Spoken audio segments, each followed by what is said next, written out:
1 year after every presidential election, voters in the Old Dominion elect a new governor. As with the midterms, voters in Virginia usually reject the in-party by electing a governor from the opposite party, and 2021 was no exception. Virginia voters elected Republican Glenn Youngkin governor.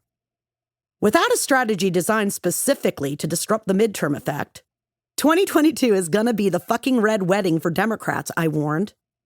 I urged our party to restructure its paid advertising and campaign messaging as a referendum on the Republicans. Voters need to believe this election is a choice for America as we confront a new national crisis, the Republican Party, the most dangerous threat to our freedom, health, wealth, and safety. You will hear me say this again because it's one of the most important things I can say. The GOP is a threat to your freedom, health, wealth, and safety.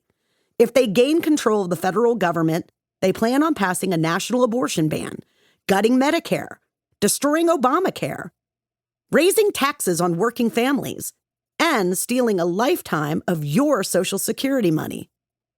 This true statement is an example of negative partisanship, a concept that draws on powerful emotions like the fear, threat, and distrust that voters feel for the other political party. When your party doesn't hold political power, these negative emotions run especially hot. Conversely, members of the party in power tend to be less excited and less motivated to spend time, energy, and money on change. Our main challenge for 2022 was to tap into negative partisanship and convince Democrats that despite our status as the in-party, we could not afford to sit this one out, that we must fear the very real threats from the Republican Party.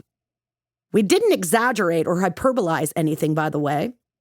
Given the batshit craziness of today's GOP, we didn't need to. Everything I just said about the Republican Party's plans for America is true, and it's not even the worst of their goals.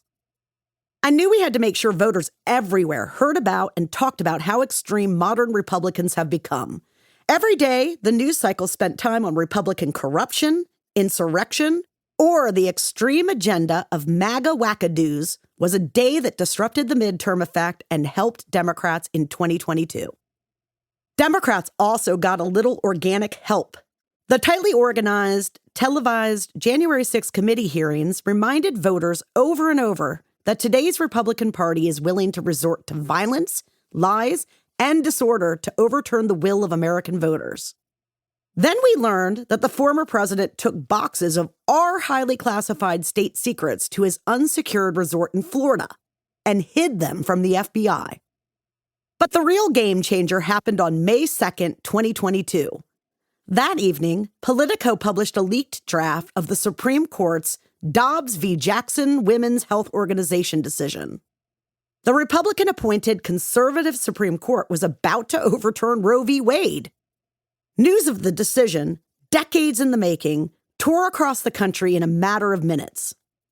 It grabbed the attention of even the most politically tuned out among us and crystallized what I had been arguing all along. Suddenly, MAGA wasn't just a logo on silly red hats at NASCAR races. It was tangible evidence that Republicans had successfully taken away freedom of health autonomy for tens of millions of Americans. And they were just getting started.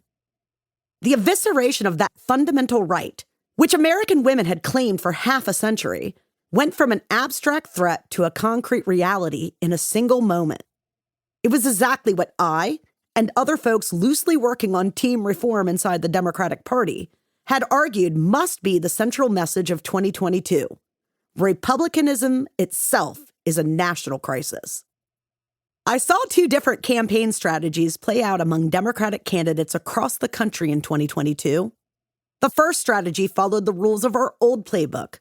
Pretend your candidate isn't really a Democrat by de-emphasizing his party affiliation. Elevate his leadership record and his noble biographical traits. And try your damnedest to get Republicans to cross over and vote for him. As we'll discover, this strategy is familiar to old-school Democratic campaign consultants who make piles of money